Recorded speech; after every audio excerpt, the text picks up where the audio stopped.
Kali ini saya mau berbagi tips tentang gimana sih caranya kita bisa dapat kesempatan internship di luar negeri. Kebetulan sekarang saya lagi di Tokyo, lagi di Tennozu Island. Kalau kawan-kawan lihat pemandangan sekitar, very nice view. Dan siapa sih yang nggak mau ya internship di luar negeri. Nah sekarang ini sih saya mau berbagi atau sharing tentang tips-tips apa saja yang harus kita lakukan agar dapat kesempatan internship di luar negeri. Yang pertama adalah kita harus menguatkan tekad dan niat, jangan setengah-setengah. Karena kawan-kawan mau internship di luar negeri itu nggak bisa setengah-setengah. Jadi kita harus menyiapkan tekad yang kuat dan niat yang full. Semua tantangan dan rintangan harus siap dihadapi. Yang kedua adalah kita harus menyiapkan CV dan cover letter yang berkualitas juga. Karena kawan-kawan mau apply ke luar negeri, jadi nggak bisa asal-asalan. Kalian harus mempersiapkan CV dan cover letter sebaik mungkin. Gimana caranya biar bagus? Cari di Google, banyak, browsing aja CV dan cover letter yang bagus kayak gimana, pasti dapat. Ketiga adalah cari tempat internship yang pas. Kawan-kawan bisa googling kesempatan-kesempatan internship di Google, banyak sekali.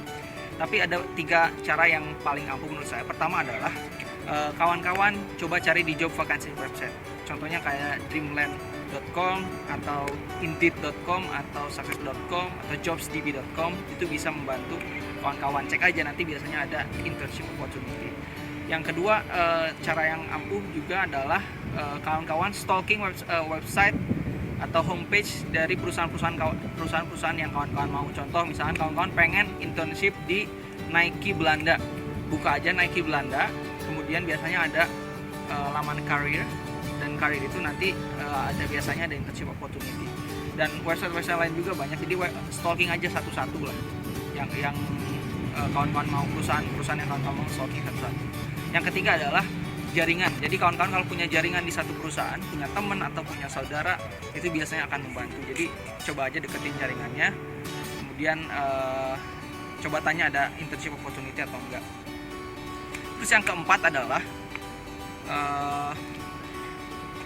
tips yang keempat adalah kalau kawan-kawan sudah apply, itu jangan bosen. Jadi kawan-kawan kalau bisa apply sebanyak-banyaknya. Waktu itu saya coba apply mungkin sampai 30 atau 40 aplikasi yang saya kirim. Jadi jangan bosen, jangan pernah bosen untuk kirim aplikasi sebanyak-banyaknya. Harus sabar. Yang kelima adalah kalau misalkan mereka sudah ngasih tanda atau ngasih email untuk interview, jangan sampai kawan-kawan lalai. Artinya kawan-kawan harus selalu cek email apa mereka ada respon atau tidak. Kalau ada respon, jangan sampai kawan-kawan lalai. Dan kalau mereka minta interview, segera persiapan interviewnya.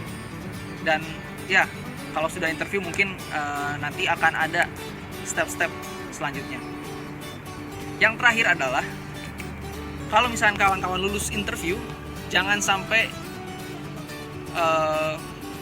kawan-kawan tidak mengikuti prosedur yang mereka inginkan. Contoh, mereka ingin pas foto, ingin paspor, ingin data-data kita, ingin surat dari kampus.